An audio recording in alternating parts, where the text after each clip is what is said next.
ನಮಸ್ತೆ ಎಲ್ಲರಿಗೂ. ನನ್ನ ಹೆಸರು ಮೈಥಿಲಿ.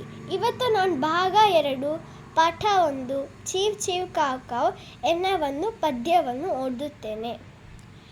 ಚೀವ್ ಚೀವ್ ಗುಬ್ಬಿ ಚೀವ್ ಚೀವ್ ಚೀವ್, ಬೆಳಗಾಗುತ್ತಲೇ ನೆಗೆಯುತ್ತ ಬರುವೆ, ಹೆಕ್ಕಿದ ಕಾಳನ್ನು ಕ್ಷಣದಲ್ಲಿ ಮೆಲುವೆ, ಚಿಲಪಿಲ ಹಾಡಲು ಮುದವನ್ನು ತರುವೆ.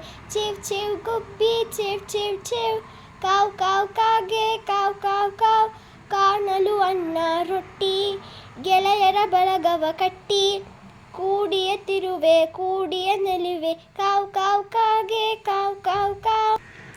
ಗಿಳಿಯೇ ನೀನು ಸುಂದರಿ, ಎಷ್ಟು ಡೌಲು ವೈರಾರಿ, ಪೇಟೆಗೆ ಹೋಗಿ ಬಂದೆ, ಬೀಡ ಕದ್ದು ತಿಂದೆ, ಅದಕ್ಕೆ ಬಾಯಿ ಕೆಂಪಾಯ್ತು, ಬಂದಿರ ವಾಸ ನಿನಗಾಯ್ತು. Thank you everyone.